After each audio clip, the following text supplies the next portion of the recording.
as I remember the Osagie for Dr. Kwame Nkrumah, that now, as you turn in your grave, if you had been alive, you would possibly be 107 years today.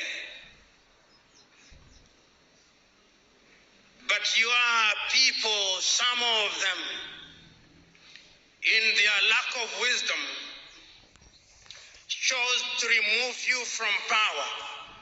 I apologize on their behalf.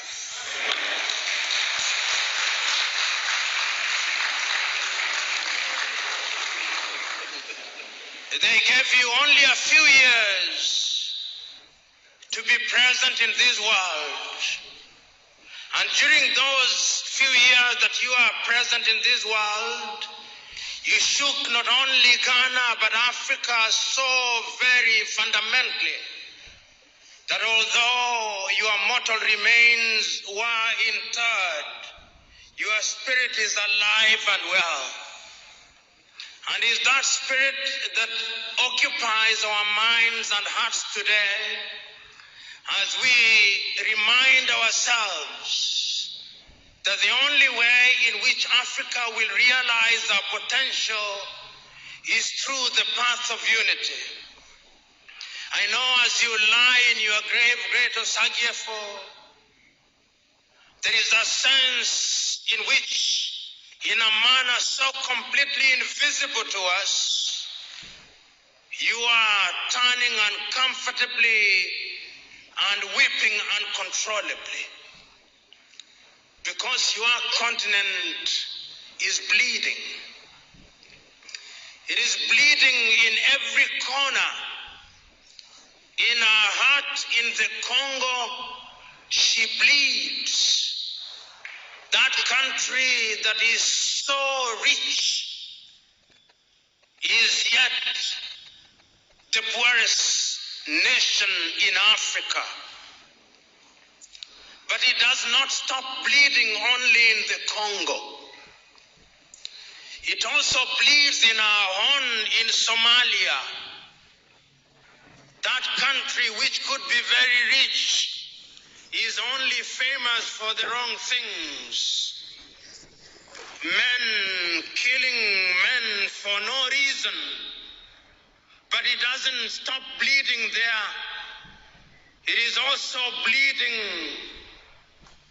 in our armpit, in Equatorial Guinea, that country that God gave so much oil.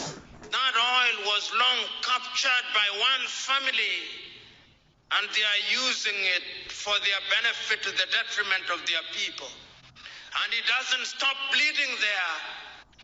In Central African Republic and in Libya and in Mauritania and in Mali, your continent is torn asunder.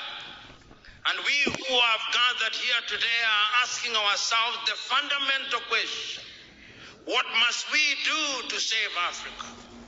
And that is why today, when we are looking at Africa and when we are remembering you on that 24th day of May in Addis Ababa, Ethiopia, we cannot help but remember how animated you are.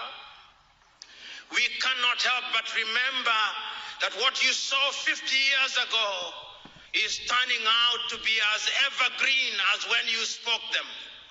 You told us then that our unity was going to be our salvation from other civilization. Today, Africa is said to be rising. But the question we are asking, for whom is Africa rising?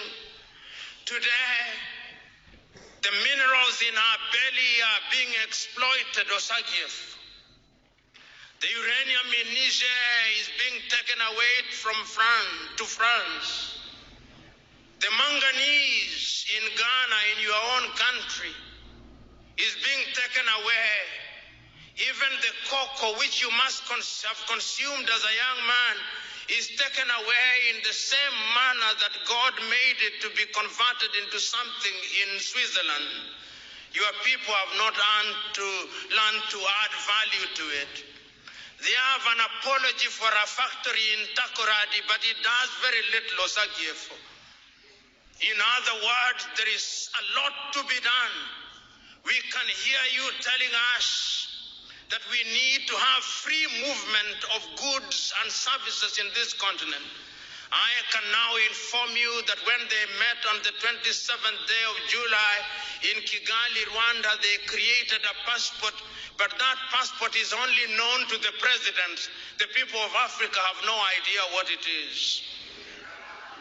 But they have started, so we must believe that going forward, every African will carry what is an African passport, which will allow them to move, as you contemplated, from Dakar in Senegal to Addis Ababa in Ethiopia, from Cape Town in South Africa to Cairo in Egypt, and that they'll be able to move without free let and hindrance. Diosagiefo, we remember you.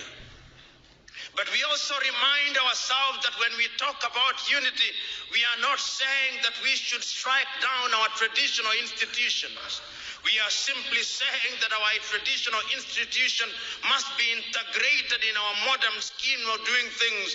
And I must tell you that today here, we are agreeing with Ali Mazrui that indeed what others think is the Tower of Babel can be a power of Babel, and that this continent can be united, and our diversity would be a cultural and linguistic mosaic which would be our strength and the attraction to other parts of the world. Osagiefo, as I continue to speak to you in your grave, there is the tendency that I may speak until the cows come home, but what is the wisdom in doing that? You are so clear in 1963, that is your clarity that we must use to remind ourselves that Africa can rise. But as I posed a little early, for whom is it rising? Is it rising for the Indians? Is it rising for the Lebanese? Is it rising for the Chinese? Is it rising for the Americans, or is it rising for the whole world, with Africa as the bearers of the weight for our benefit?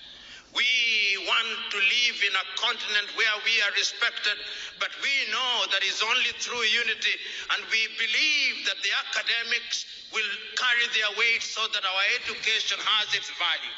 Those of us who are trained in the sciences will no longer allow their knowledge to sit in libraries, but that knowledge will be utilized by the political class for the sake of the transformation of the lives of the people. We hope that our unity will create an environment where our young men and women will not be humiliated at the embassies of Australia, Canada, the United States of America, and little European countries, that they may acquire their passports as a way of escaping from Africa, which provides no opportunity and no hope for our young men and women. We can do it, we must do it, because if we don't do it, we ourselves will be done. So Africa must rise, because if Africa does not rise, Africa will perish.